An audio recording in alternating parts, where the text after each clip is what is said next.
Hello guys, welcome to another one of my collection videos. Today we're going to be looking at, well, sort of a split, not necessarily split is not the term I use actually. Talking to myself as usual. I'm only going to be covering one section of it of my Doctor Who books today. I'm going to focus on what pertains to the classic series because my more modern series books are currently all buried away and I really do not have the time to get them out. So they will come into a later video, so... obviously going to be expecting to see Target novels, but that's not all. I do have some other stuff.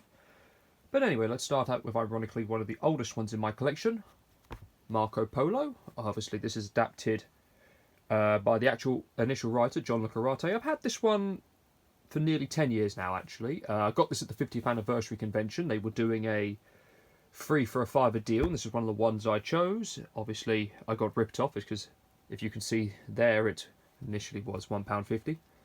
I chose that one because I even back in then I knew and recognised it was a missing story, and I thought, well, the CD's quite expensive. I'm not going to be able to get that for a while, especially back in 2013. I didn't have a job. I was like 15, so I just decided to get Marco Polo on the book, and yeah, obviously now I've got the CD, but still need to give this a read. I haven't read like half.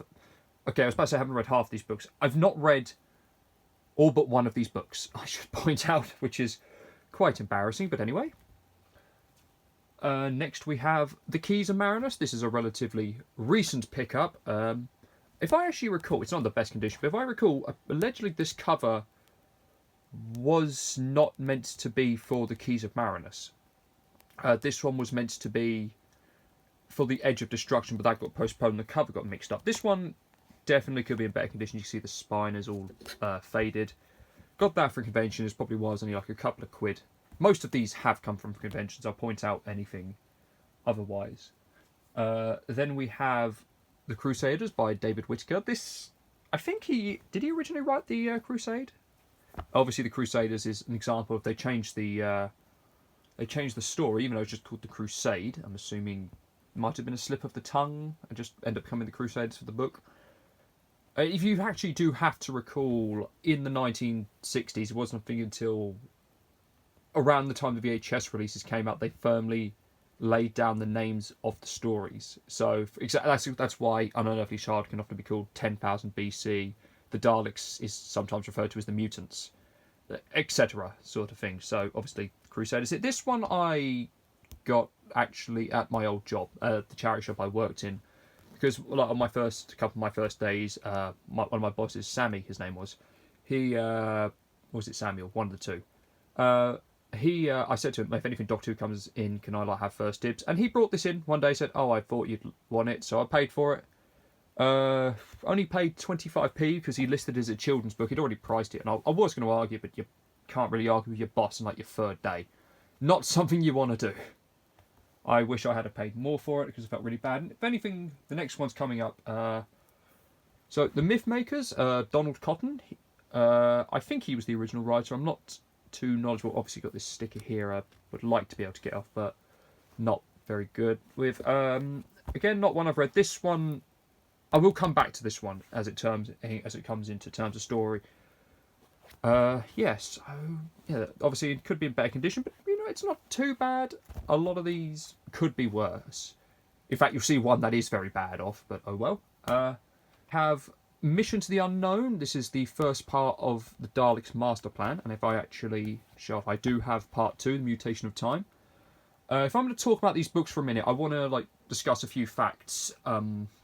Mainly why this one is 2-parters. So obviously this covers the full full 12 episodes of the Daleks' master plan and Mission to the Unknown, bringing you up to 13 whole straight episodes.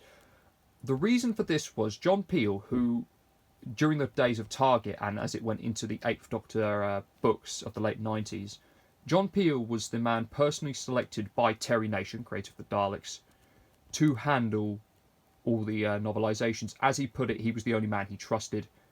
And Peel had one of the best advantages. If he needed anything, Terry Nation would just open up a box, find what he wanted, send it over.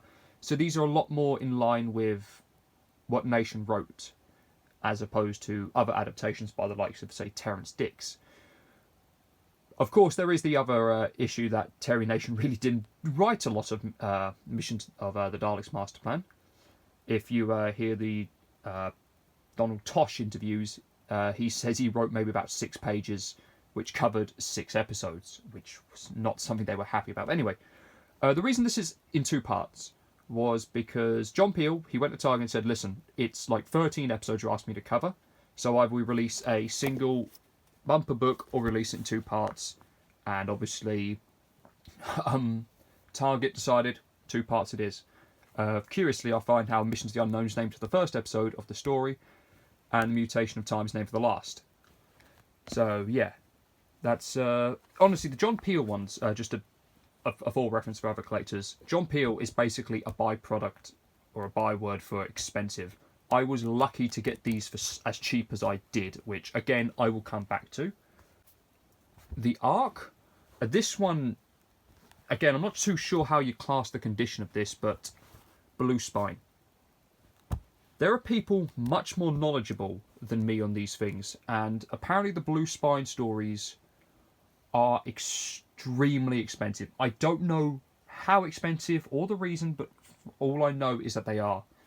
And obviously, I don't necessarily care. If I've got something that's a bit more rare value, cool. I don't like the Ark, really. I think Paul Erickson is the original author. So, yeah, but I'm not a big fan of this story overall. So, I've not read this. But if this is worth something, I wish someone would let me know.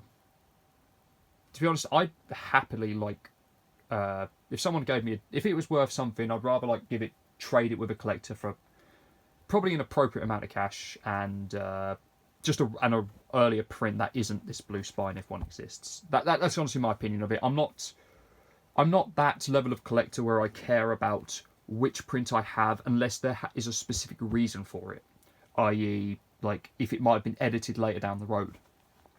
But anyway, the 10th Planet. This is another of the ones I got at the 50th anniversary convention. Even then I knew episode 4 was missing. I thought, yeah, just get it because it was free for a $5, so I had to choose free. This was just one of the others. I also got the DVD at that same convention, so it became a bit of a joke to myself of I bought the book and they bought the DVD. I really do make some interesting choices sometimes. I've never been able to understand where my insanity comes from. Then we have Doctor in the Tomb of the Cybermen. Obviously, if you saw my signature video, this is signed by Jeff Cummins, who did the artwork. This was released, I think to say, 1975. At an interesting point in time when the stipulation of the BBC was you couldn't use a classic Doctor on the cover. They only wanted the more modern Doctor, which is difficult because the writers would use the Doctor of the time.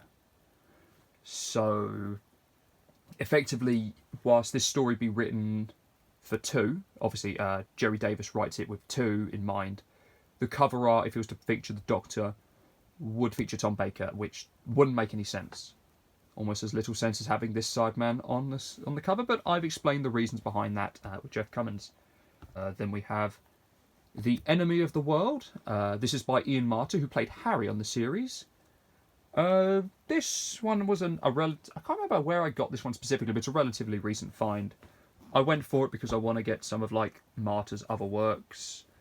Because he did a number of novelizations, I think, and even his own spin-off one actually, Harry Sullivan's War, which I don't have. I would like to have it, but yeah, I went for this one because I think by the time I got around to this one, I already owned quite a lot of season 5, so I'm trying to go for a complete set of that.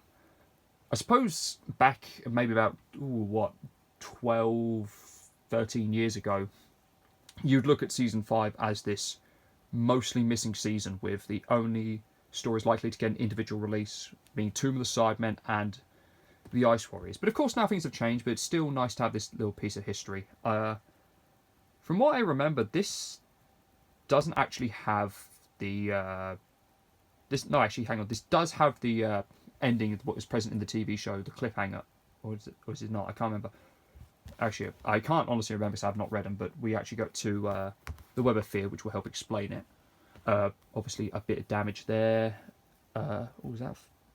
Yeah, obviously, I didn't get that in the best condition, but I'm not overly fussed about such things. I may replace it, I may not, but one of these has the cliffhanger of the TARDIS incident, the other doesn't, which that was a prevalent issue at the time, really, with Target novelizations, as some would a lot of them were written to be individual stories, as if you didn't need anything else. It probably is a better marketing push, and one of the issues that arose from that is, well, basically, so you, an example being Doctor Who in An Exciting Adventure with the Daleks would act as the introduction to the entire series, despite only being the second novelization or second story chronologically. It's the first novelization, so it acted as an introduction, but in chronology, it's the second story, but has a prologue, which sets it up as the first, even though it carries on from another story. I hope you get what I mean. Also, interesting with the cover there of setting up of staff there being attacked by the Yeti, so either that could be throwing people off, or possibly foreshadowing. Take that how you will, I suppose. Of Doctor Who: The Fury from the Deep, obviously Victor Pemberton, who wrote the original treatment, who was very protective of this, from what I can recall.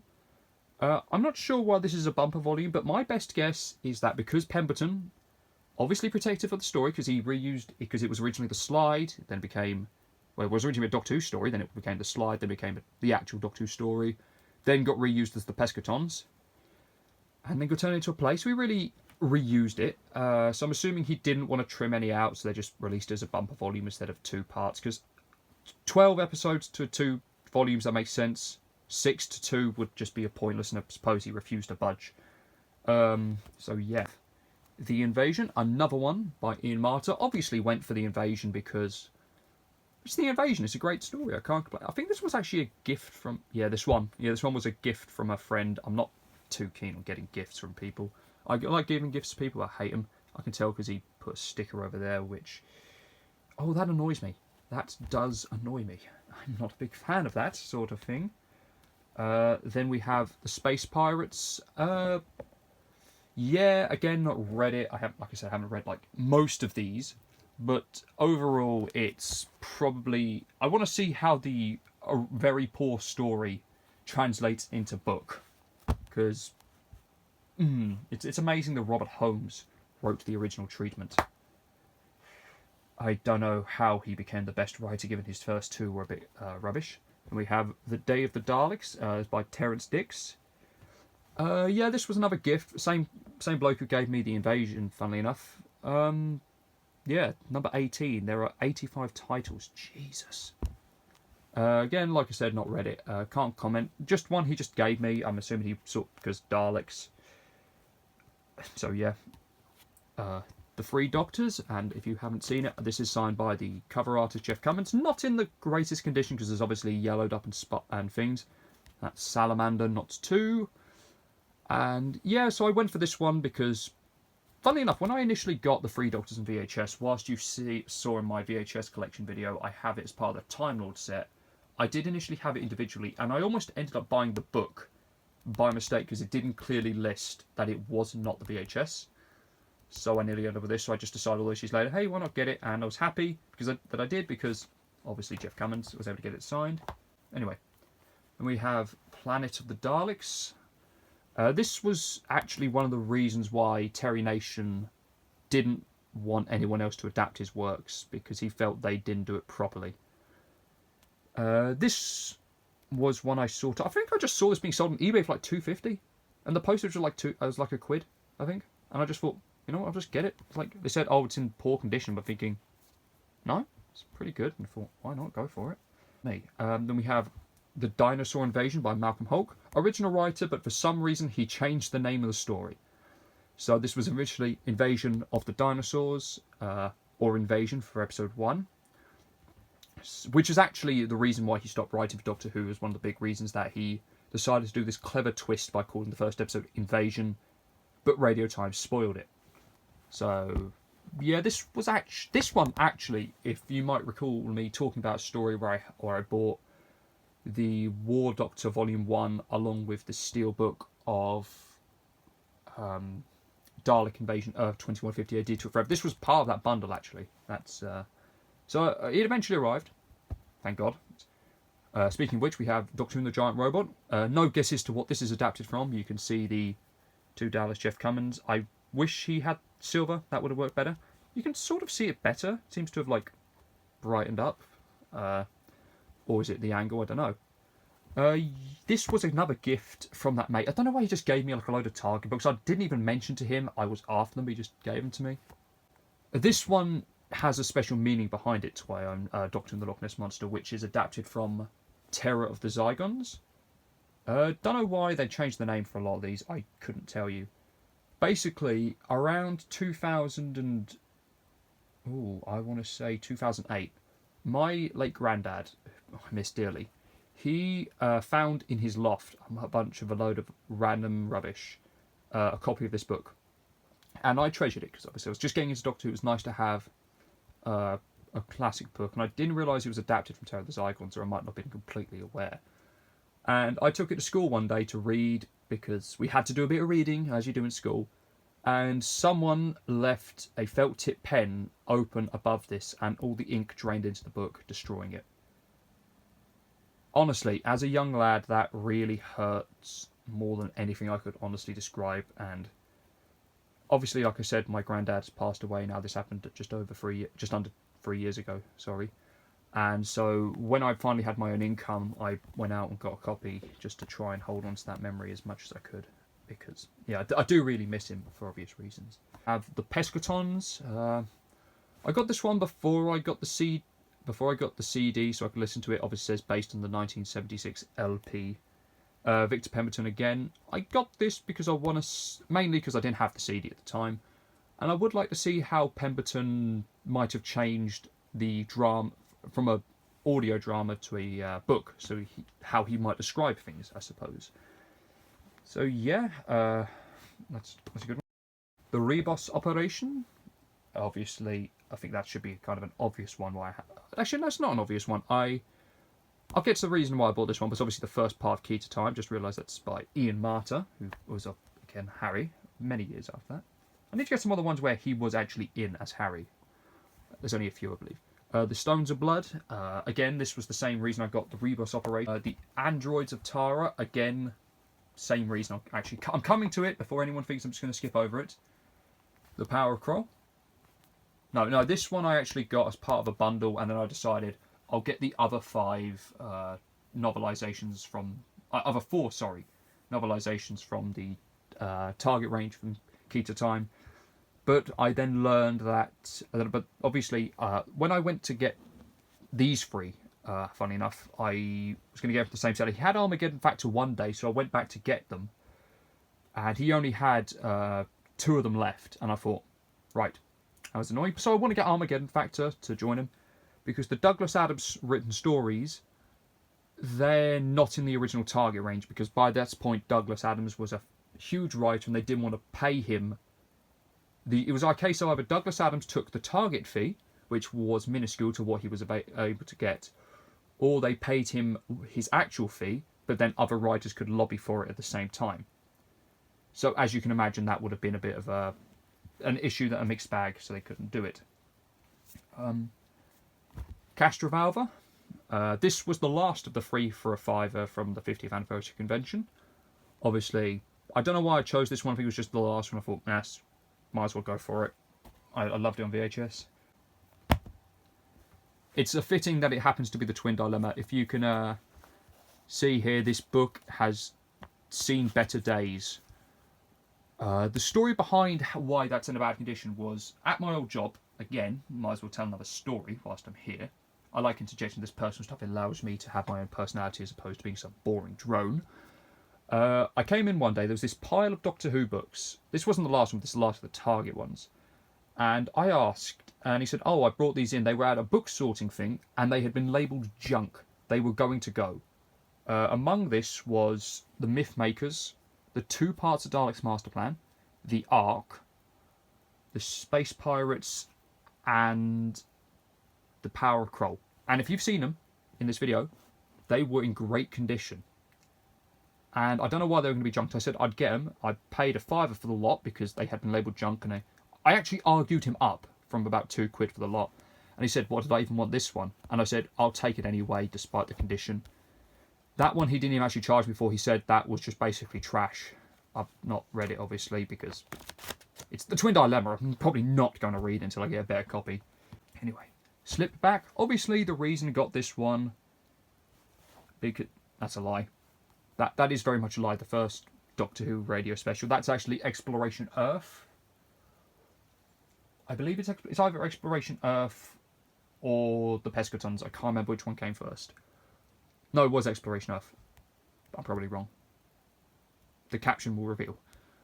But anyway, as I was saying, I got this one because obviously it's the book of the play, of the radio play, so I thought, how does it differ? How would one writer describe the visuals where you cannot see them otherwise? That's really one of the main reasons there.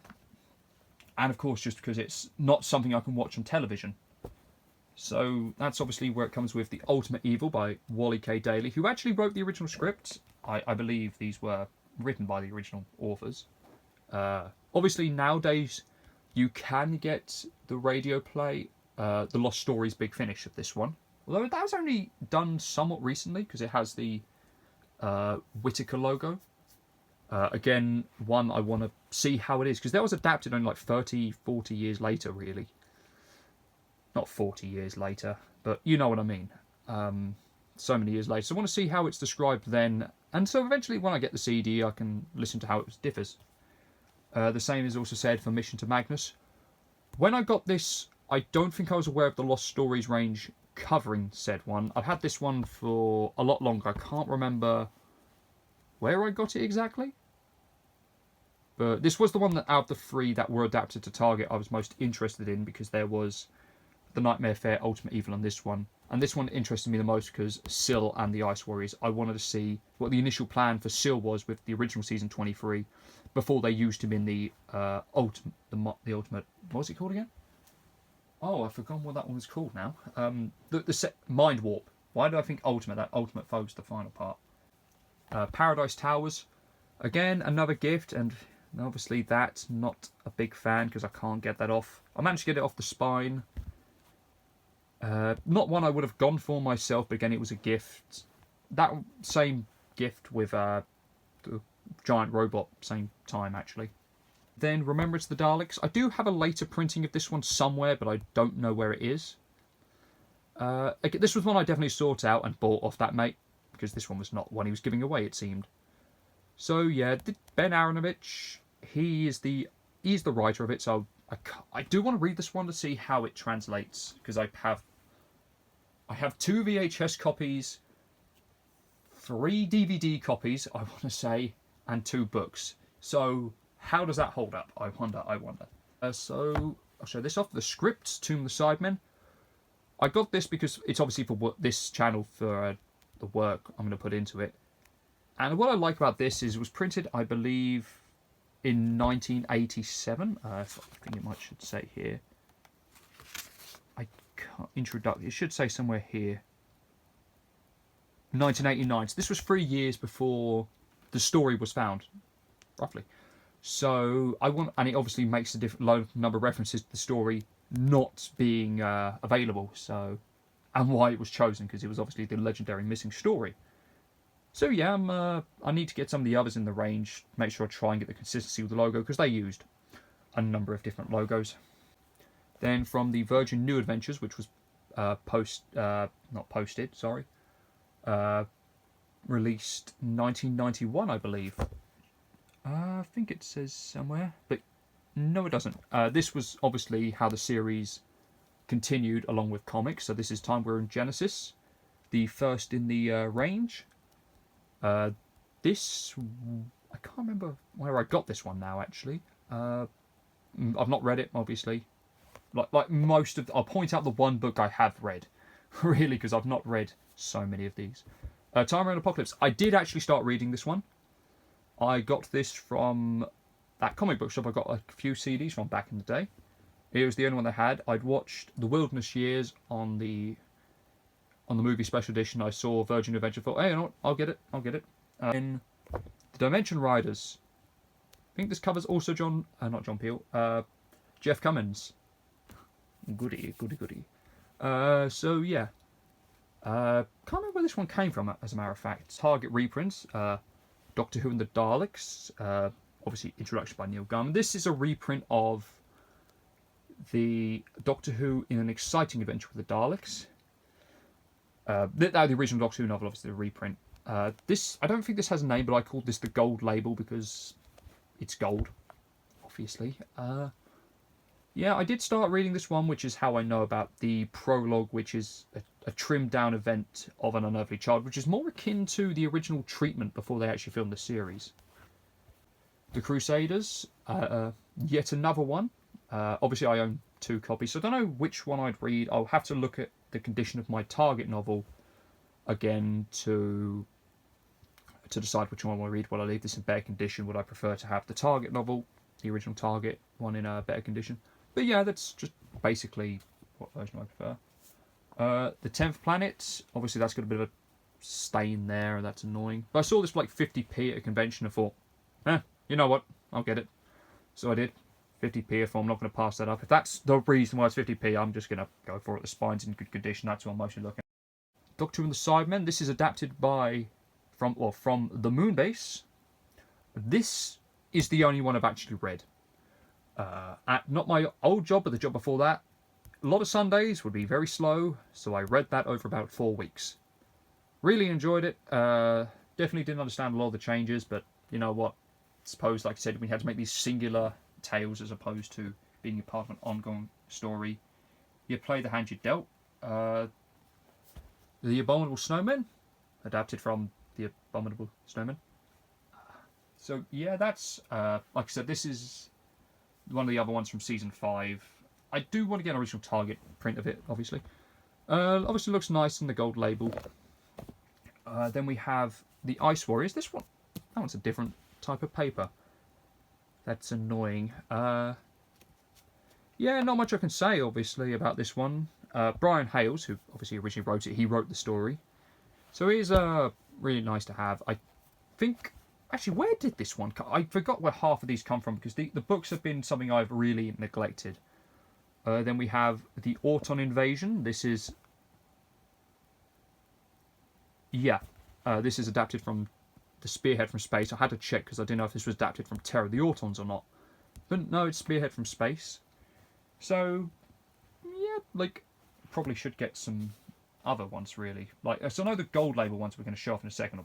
Then we have Doctor Who and the Cave Monsters. This is adapted from Doctor Who and the Silurians, which the full title is technically Doctor Who and the Silurians. Because someone made a tiny error. Tiny little error, but yeah.